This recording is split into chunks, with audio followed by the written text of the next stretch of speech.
अस्सलाम वालेकुम दोस्तों। आज की इस वीडियो में हम अकाउंटिंग की डेफिनेशन जो हमने पिछली क्लास में देखी थी उस डेफिनेशन को थोड़ा सा और गहराई से देखेंगे और अल्लाह से दुआ है कि अल्लाह ताला इस इल्म से हमें फ़ायदा पहुंचाए। सो आज का एजेंडा जो हमारा है वो है deeper understanding of the definition of accounting. तो अकाउंटिंग की डेफिनेशन में हमने कल देखा था कि हमारे जो मेन कंसर्न्स हैं वो जो 3 वर्ब्स हैं, जो 3 अफ़ाल हैं, जो 3 काम एक अकाउंटिंग का प्रोफ़ेशनल आदमी कर रहा होता है, वो आइडेंटिफ़ाइंग, रिकॉर्डिंग और कम्युनिकेटिंग का काम जो है वो कर रहा होता है। तो ये 3 अफ़ाल हैं और बाज़ डेफिनेशंस में आपको 3 से ज़्यादा भी मिलेंगे, लेकिन उनको अगर खुलासा किया जाए तो वो ये 3 बनते हैं।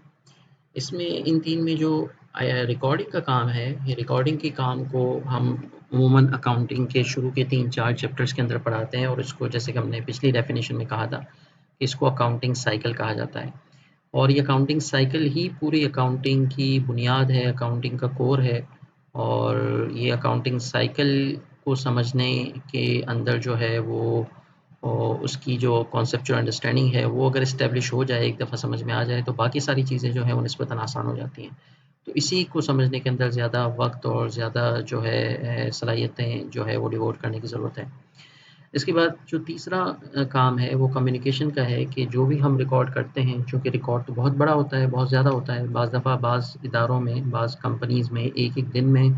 हज़ारों के हिसाब से जो है वो इकोनॉमिक इवेंट्स हो रही होती हैं, हज़ारों के हिसाब से कारोबारी मामलात हो रहे होते हैं, तो उसका रिकॉर्ड तो बहुत बड़ा होता है। तो उसके बाद उसके खुलासे बनाए जाते हैं और उन खुलासों को जो है वो फाइनेंशियल स्टेटमेंट्स कहा जाता है। फाइनेंशियल स्टेटमेंट को हम मज़ीद डिटेल में आगे देखेंगे, लेकिन जो भी खुलासे हम बनाते हैं वो फाइनेंशियल स्टेटमेंट होते हैं और वो फाइनेंशियल स्टेटमेंट क्या होते हैं, कैसे बनते हैं, उनको हम आगे देखेंगे। इकोनॉमिक इवेंट्स पे हमने बात की थी, इकोनॉमिक इवेंट्स पे अगर हम मज़ीद थोड़ी बात करें, तो हम इकोनॉमिक इवेंट को डिफ़ाइन कर सकते हैं कि अंग्रेज़ी में जिसको हम कह सकते हैं कि this exchange of economic resources, यानी कि तबादला हो मालियाती ज़राए का। मालियाती अशिया का तबादला होना जो है वो इकोनॉमिक इवेंट्स कहलाते हैं और वो कारोबारी मामलात हैं और उन्हीं की अकाउंटिंग हो सकती है। कारोबार में कुछ मामलात ऐसे होते हैं जो इकोनॉमिक इवेंट्स होते हैं, लेकिन बहुत सारे मामलात ऐसे होते हैं जो मालियाती होने के बावजूद इकोनॉमिक इवेंट्स नहीं होते। तो हम मिसाल ले लेते हैं पहले कुछ ऐसे मामलात की जो कि मालियाती ही नहीं है, इसलिए वो इकोनॉमिक इवेंट नहीं है, और बाद में हम मिसालें लेंगे कुछ ऐसे मामलात की जो मालियाती होने के बावजूद, क्योंकि उनमें तबादले का आंसर नहीं पाया जाता, एक्सचेंज का आंसर नहीं पाया जाता, इसलिए वो इकोनॉमिक रिसोर्सेज नहीं होते। और जब कोई इकोनॉमिक इवेंट नहीं होते और जब कोई इकोनॉमिक इवेंट नहीं होती तो उसको अकाउंटिंग में हम रिकॉर्ड नहीं कर सकते। तो अगर किसी कारोबार के अंदर एक पार्टनर है, उसका खुदा न खास्ता इंतकाल हो गया, या किसी कारोबार के अंदर कोई नया पार्टनर हमने शामिल कर लिया, इन दोनों सूरतों में जो है पार्टनर के इंतकाल को या नए पार्टनर के शामिल होने को, चाहे वो नया पार्टनर कितनी बड़ी शख्सियत हो या जो पार्टनर जा रहा है, जो इंतकाल कर गया, वो कितनी बड़ी शख्सियत हो, इसको हम मालियाती टर्म्स में मेजर नहीं कर सकते। हम ये तो मेजर कर सकते हैं कि जो नया पार्टनर आया है, वो नया पार्टनर कितना सरमाया अपने साथ लाया है, तो उस सरमाए की तो अकाउंटिंग हो सकती है, लेकिन नए पार्टनर आने की वजह से हो सकता है हमारे बिज़नेस को 4 चाँद लग जाएँ, हो सकता है कारोबार जो है किसी मशहूर पार्टनर के आने की वजह से चमक जाए, लेकिन उसको अकाउंटिंग में रिकॉर्ड नहीं किया जा सकता। इसी तरह किसी पार्टनर के जाने से किसी, चाहे वो वैसे ही छोड़ के चला जाए या उसका इंतकाल हो जाए, उसके जाने से हो सकता है कारोबार को बहुत ज़्यादा नुकसान हो, लेकिन उसको अकाउंटिंग में रिकॉर्ड नहीं किया जा सकता। तो ये वो अमूर हैं, ये वो मामलात हैं जो माली मामलात नहीं हैं। इसी तरह कोई आपका मैनेजर जो है वो रिज़ाइन करके चला जाता है, तो उसको जाते हुए जो आप तनख्वाह और उसका प्रोविडेंट फंड और उसकी ग्रेच्युटी देंगे, उसकी तो अकाउंटिंग होगी, लेकिन उस मैनेजर के जाने को आप अकाउंटिंग में रिकॉर्ड नहीं कर सकते कि हमारा मैनेजर चला गया है, उसको आप कहीं रिकॉर्ड करें। अकाउंटिंग में रिकॉर्ड नहीं हो सकती। ऑफ कोर्स जो मैनेजर गया है तो वो आपके कहीं न कहीं आपकी तनख्वाहों में उसको आप रिकॉर्ड करेंगे, और जब तनख्वाह नहीं देंगे तो उसकी तो अकाउंटिंग होगी कि इतने पैसे आपके बच रहे हैं, लेकिन मैनेजर के जाने की, रिज़ाइन की जो है कोई अकाउंटिंग नहीं हो सकती। इसी तरह कोई नया मैनेजर आपने, कोई नया एम्प्लॉयी आपने हायर कर लिया है, तो जब हायर करने के बाद जब वो आपके पास काम करेगा, काम करने के बाद जब आप उसको तनख्वाह देंगे, तो उस तनख्वाह देने में तो इकोनॉमिक एक्सचेंज शामिल है, तबादला है, लेकिन सिर्फ़ हायर करने में आपने उसको अपॉइंटमेंट लेटर दिया है और उस वो आपके पास आपकी उसने उसकी जॉब कन्फर्म की है, उसकी कोई अकाउंटिंग नहीं हो सकती। अब हम किसी एक ऐसे मालियाती मामले को देखते हैं कि जिसमें मामला बुनियादी तौर पे तो मालियाती है, लेकिन अगेन उसमें तबादले की सूरत नहीं है। फॉर एग्ज़ाम्पल हमने एक कॉन्ट्रैक्ट किया सेल का किसी के साथ कि मैं फ़लाँ चीज़ जो है वो आपसे जो है वो फ़लाँ तारीख़ में जो है बेच दूँगा या ख़रीद लूँगा, और ये इस्लामिक बैंकिंग के अंदर इस किस्म के काफ़ी सारे मामलात होते हैं। तो ये कॉन्ट्रैक्ट फॉर सेल जो है, चूँकि इसमें तबादला नहीं है, सिर्फ़ एक मुआहिदा है, एक एग्रीमेंट है, तो इसकी भी अकाउंटिंग नहीं हो सकती। आप अकाउंटिंग में इसको कहीं रिकॉर्ड नहीं कर सकते। ये बिल्कुल ऐसा ही है जिस तरह आपने किसी मैनेजर को हायर किया है और उससे आपने सर्विसेज़ का जो है एक उसकी सर्विसेज़ को हायर करने का मुआहदा किया है, तो यहाँ आपने कोई गुड्स सेल करने का मुआहदा किया है। हाँ, जब गुड्स आप या तो सेल कर दें, यानी कि उसकी हवालगी जो है उसकी जो पोज़ीशन है वो पास ऑन हो जाए, या चाहे वो कंस्ट्रक्टिव पोज़ीशन हो या चाहे वो फिज़िकल पोज़ीशन हो, वो पास ऑन हो जाए, या आप गुड्स जो है हवाले ना करें, आप एडवांस ले लें। तो एडवांस लेने से भी कुछ कुछ इकोनॉमिक्स रिसोर्सेज जो पैसा है उसका तबादला हो रहा है, तो उसकी तो कोई ना कोई अकाउंटिंग होगी, लेकिन कॉन्ट्रैक्ट की कोई अकाउंटिंग नहीं होगी। इसी तरह इलेक्ट्रिसिटी बिल आपने पे कर दिया, तो चूँकि पेमेंट हो रही है तो उसकी अकाउंटिंग होगी। लेकिन फ़र्ज़ करें कि हमें बिजली का बिल रिसीव हुआ है, हमने उसको पे नहीं किया। मार्च का महीना गुज़र गया है और हमें मार्च का बिल रिसीव हो गया है और हमने पे नहीं किया, तो क्या हमें देखना पड़ेगा कि क्या एक्सचेंज ऑफ इकोनॉमिक रिसोर्सेज हो गई हैं? तो एक्सचेंज ऑफ इकोनॉमिक रिसोर्सेज हम कहते हैं कि कोई भी ऐसी गुड्स या ऐसी सर्विसेज जिनकी चाहे नौयत फ़िज़िकल हो या नॉन फ़िज़िकल हो, उसका एक्सचेंज हो। तो क्योंकि हमने बिजली इस्तेमाल कर ली है, और जैसे-जैसे हमने बिजली इस्तेमाल की है, या तो हम रोज़ाना जो बिजली इस्तेमाल कर रहे हैं उतना हमारे ऊपर कर्जा चल रहा है, या तो हम रोज़ाना की बुनियाद पे उसको रिकॉर्ड करें, लेकिन अमूमन आसानी के लिए इसको रोज़ाना की बुनियाद पे रिकॉर्ड नहीं किया जाता। तो जब हमें बिल रिसीव होगा, तो बिल रिसीव होना असल में इस बात की शहादत है कि इस बात की एविडेंस है कि हमने जो बिजली जो है वो इस्तेमाल की है, अब उस बिजली के अगेंस्ट हम जो है मकरूज़ हैं उस कंपनी के जिसने बिजली हमें प्रोवाइड की है, और एक्सचेंज ऑफ इकोनॉमिक रिसोर्स हो गया है, क्योंकि पैसे तो नहीं गए हमारी जेब से, लेकिन जो सर्विस थी वो हमें मिल चुकी है। और सर्विस की चूँकि एक मालियत थी, एक इकोनॉमिक रिसोर्स थी, उसको पैमाइश की जा सकती है कि हमने कितनी सर्विस यूज़ की, कितनी बिजली इस्तेमाल की। तो इसलिए बिजली का बिल का रिसीव होना भी अकाउंटिंग में जो है वो नॉर्मली इसको भी रिकॉर्ड किया जाता है।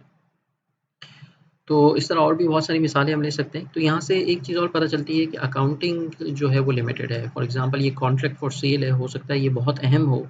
बहुत बड़े प्रोजेक्ट का हमने कॉन्ट्रैक्ट कर लिया हो, लेकिन चूँकि इसको अकाउंटिंग में रिकॉर्ड नहीं किया जाता, इसलिए ये आपके फाइनेंशियल स्टेटमेंट्स में, आपकी कम्युनिकेशन के पार्ट में शो नहीं किया जा सकता। इसीलिए फिर अकाउंटिंग स्टैंडर्ड्स जब हम आगे डिटेल में पढ़ेंगे, फिर अकाउंटिंग स्टैंडर्ड्स कोशिश करते हैं कि ऐसे मामलात को जिनको रिकॉर्ड नहीं किया जा सकता, उनको रिकॉर्ड ना करते हुए भी हम कहीं जो है कहीं न कहीं इसको डिस्क्लोज़ ज़रूर करें, यानी कहीं न कहीं अपनी रिपोर्ट के अंदर, अपने फाइनेंशियल स्टेटमेंट्स के बाहर जो हम रिपोर्ट के अंदर जो नैरेटिव्स हम दे रहे होते हैं, रिपोर्ट के अंदर जो हम बाकी एक्स्ट्रा इन्फॉर्मेशन दे रहे होते हैं, उसमें हम कहीं न कहीं बताएँ ज़रूर कि हमने ये कॉन्ट्रैक्ट साइन किए हैं, जिनको हमने फाइनेंशियल स्टेटमेंट में शो नहीं किया, और शो इसलिए नहीं किया कि अकाउंटिंग में वो रिकॉर्ड नहीं हो सकते। लेकिन चूँकि बड़ी अहमियत के हामिल हैं, तो इसलिए इनको शो करना बहरहाल ज़रूरी है। इनको कंटिजेंट लायबिलिटीज़ एंड कमिटमेंट्स के अंदर हम शो करते हैं, ये हम आगे इंशाल्लाह जब जाएँगे तो उसको देखेंगे। इसके बाद जो अगला इम्पोर्टेंट एलिमेंट है डेफिनिशन के अंदर, वो है इंटरेस्टेड यूज़र्स। तो इंटरेस्टेड यूज़र्स में हमारे पास कौन-कौन हो सकते हैं? क्योंकि ये सारा काम जो अकाउंटिंग का हो रहा है, ये सारा काम किसी न किसी के लिए हो रहा है। तो वो कौन लोग हैं जो अकाउंटिंग की इन्फॉर्मेशन को इस्तेमाल करेंगे? वो जो चीज़ हमने आइडेंटिफ़ाई की, बाद में हमने रिकॉर्ड किया और उसके बाद उसके खुलासे बनाए, तो उसमें हमारे पास मुख्तलिफ़ किस्म के लोग हो सकते हैं। सबसे बुनियादी तौर पे हमारे पास मैनेजमेंट हो सकती है, जो कारोबारी इदारा चला रही है, वो उसकी बुनियाद पे जो है वो देखेगी कि कारोबार का नफ़ा कितना है, कारोबार की इकोनॉमिक रिसोर्सेज़ कितनी है, तो वो उसकी बुनियाद पे आइंदा आने वाले सालों के लिए, आइंदा आने वाले पीरियड के लिए कुछ फ़ैसले कर सकते हैं। हमारे पास ह्यूमन रिसोर्स का जो डिपार्टमेंट है हमारे, और ह्यूमन रिसोर्स का जो फंक्शन है, वो इसकी बुनियाद पे ये फ़ैसले कर सकता है कि मिसाल के तौर पे अगर फाइनेंशियल स्टेटमेंट ये बता रहे हैं कि आपके सेल जो है वो पिछले 2 सालों से बढ़ रही है, तो इसका मतलब ये है कि आपको मज़ीद वर्क फ़ोर्स की ज़रूरत पड़ेगी, तो उसकी बुनियाद पे आप फ़ैसले करेंगे कि आपको शायद हायरिंग बढ़ानी है। या अगर आपको ये पता चल जाए कि आप लॉस कर रहे हैं, तो उसकी बुनियाद पे शायद ह्यूमन रिसोर्स के हवाले से आप ये फ़ैसले करेंगे कि आपको डाउन साइज़िंग करनी है, आपको जो है वो अपने एम्प्लॉइज़ की तादाद कम करनी है। फाइनेंस वाले इसको यूज़ करते हैं इस मकसद के लिए कि उनको पता चलता है कि कंपनी की मालियाती पोज़ीशन क्या है, फाइनेंशियल पोज़ीशन क्या है, और उस मालियाती पोज़ीशन को सामने रख के वो ये फ़ैसला करते हैं कि क्या उनको मज़ीद सरमाए की ज़रूरत है। अगर मज़ीद सरमाए की ज़रूरत है,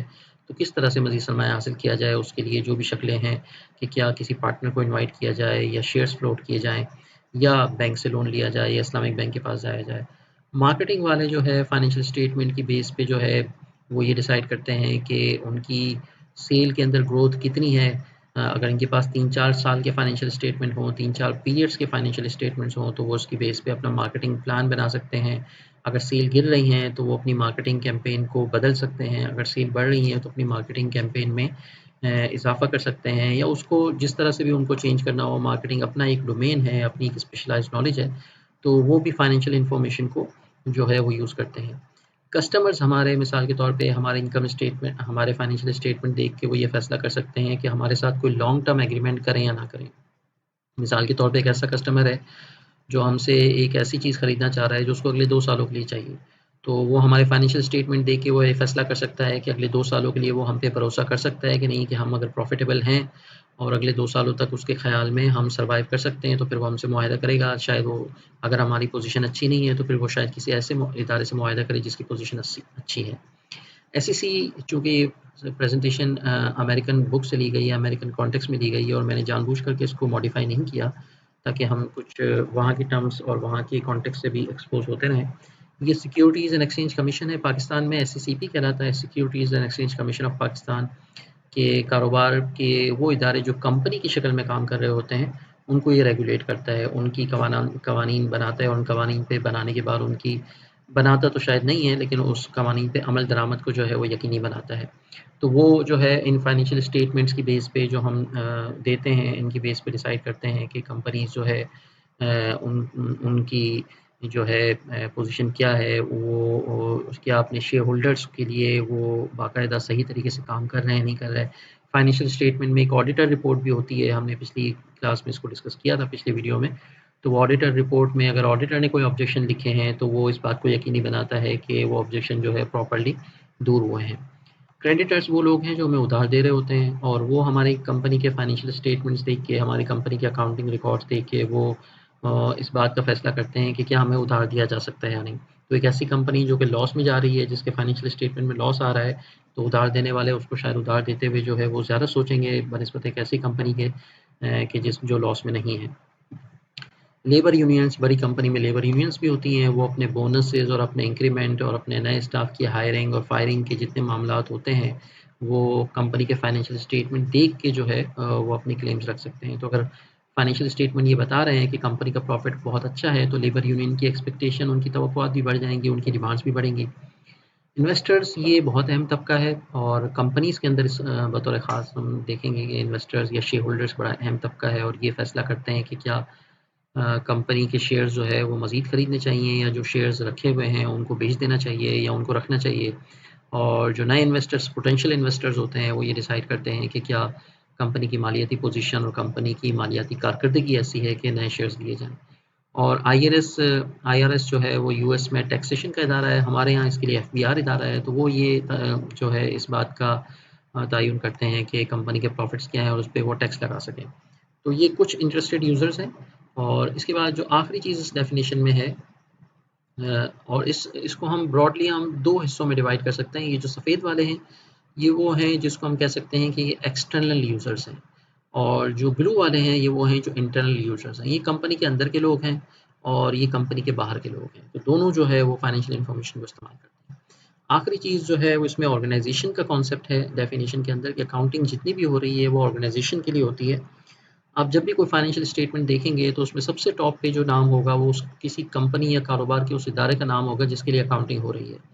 आप किसी कंपनी की एनुअल रिपोर्ट देखें तो सबसे टॉप पे उस एनुअल रिपोर्ट में उस कंपनी का नाम होगा। तो ये अकाउंटिंग का एक उसूल है, एक प्रोटोकॉल है कि जब भी आप कोई फाइनेंशियल इन्फॉर्मेशन प्रोवाइड करते हैं, तो सबसे ऊपर जो है वो उस इदारे का नाम होता है कि जिस इदारे के लिए फाइनेंशियल रिपोर्ट बनाई गई है। तो हमेशा अकाउंटिंग किसी न किसी इदारे के कॉन्टेक्स्ट में होती है। और कारोबारी इदारे जो है वो 3 नौइयत के होते हैं। कारोबारी इदारे जो है वो सोल प्रोप्राइटरशिप हो सकते हैं, यानी कि एक इनफरादी कारोबार हो सकता है, जिसमें generally own by one person, एक शख्स जो है वो कारोबार को ओन कर रहा है, एक शख्स की मिल्कियत है। इसका ये मतलब नहीं है कि उसके अंदर एक शख्स काम कर रहा है, हो सकता है उसके अंदर जो है वो 300 लोग काम कर रहे हों, लेकिन वो सारे मुलाज़िम हैं, जो मालिक है वो एक है। और ये उमूमी तौर पे छोटे कारोबार होते हैं और जितना प्रॉफिट होता है वो ओनर को जाता है, उसका फ़ायदा ओनर को होता है, जितना लॉस होता है उसका नुकसान भी ओनर उठाता है। जो दूसरी किस्म है ऑर्गेनाइजेशन की, वो पार्टनरशिप है कि जिसमें एक से ज़्यादा लोग मिल के जो है वो एक कारोबार शुरू करते हैं, और उसमें एक से दो पार्टनर्स भी हो सकते हैं, तीन पार्टनर भी हो सकते हैं, बहुत सारे पार्टनर भी हो सकते हैं, सो मच सो के 50 तक पार्टनर्स हो सकते हैं, जो हमारे यहाँ पार्टनरशिप लॉ है उसके अंदर। और इसके अंदर एक इम्पॉर्टेंट कॉन्सेप्ट जो है वो लिमिटेड लायबिलिटी और अनलिमिटेड लायबिलिटी का है, जिसको हम जब कॉर्पोरेशन की डेफिनेशन आगे आते हैं तो डिस्कस करते हैं। और उमूमन इसके लिए जो है वो एक पार्टनरशिप एग्रीमेंट भी डिज़ाइन किया जाता है, जिसमें तमाम पार्टनर्स के इनफरादी हुकूक और उनकी बुनियादी ज़िम्मेदारियों का तयन किया जाता है। इनके राइट्स और इनकी लायबिलिटीज़ जो है वो डॉक्यूमेंट की जाती हैं, और अगर पार्टनरशिप एग्रीमेंट को लिख लिया जाए तो फिर बहुत सारी अनसर्टेनिटीज़ जो है उनको अवॉइड किया जा सकता है। फिर इसकी तीसरी शक्ल ऐसी है जो जिसके लिए मुख्तलिफ ममालिक ने अपने अपने कवानीन बनाए हुए हैं, जिसको हम कॉरपोरेशन कहते हैं, कि जिसके अंदर आप कारोबार को, एक बड़े कारोबार को अगर इस्टेब्लिश करना चाहें और आप चाहें कि इसमें आप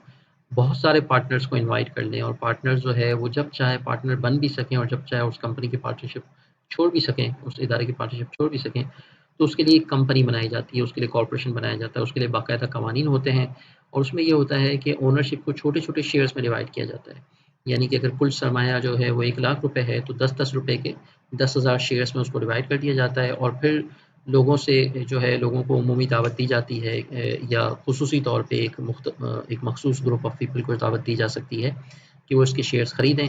और जब वो इसके शेयर्स खरीदते हैं तो वो ऑटोमेटिकली इसके पार्टनर्स बन जाते हैं, लेकिन उनको पार्टनर्स नहीं कहा जाता, उनको फिर शेयर होल्डर कहा जाता है। तो कंपनी का कुल सरमाया यहाँ भी पार्टनर प्रोवाइड करते हैं, कंपनी का कुल सरमाया यहाँ शेयर होल्डर प्रोवाइड करते हैं। इसका अपना चूँकि अलग कानून है, तो इसकी बहुत सारी कानूनी पेचीदगियाँ हैं, कंपनी बनाने के लिए भी और कंपनी को आगे चलाने के लिए भी। फिर कंपनी के अंदर एक और इम्पॉर्टेंट चीज़ ये है कि कंपनी चूँकि कानून के तहत अमल में आती है, तो कंपनी एक सेपरेट लीगल एंटिटी, एक बुनियादी तौर पे एक कानूनी इकाई के तौर पे जो है वो कंपनी जो है वो वजूद में लाई जाती है, और उसकी कंपनी यानी वो बज़ाते खुद जो है उसकी एक कानूनी हैसियत होती है। किसी पार्टनरशिप फर्म की जो है बज़ाते खुद कानूनी हैसियत नहीं होती। इसको एक छोटी-सी मिसाल से समझा जा सकता है कि फ़र्ज़ करें कि 3 पार्टनर्स जो है अकबर, असगर एंड अनवर जो है वो मिलके एक पार्टनरशिप एक एक कारोबार शुरू करते हैं, और वो उसका नाम रखते हैं अकबर ब्रदर्स। वो अकबर ब्रदर्स जो है वो जो दुकान उन्होंने खोली है, वो जो कारोबार उन्होंने शुरू किया है,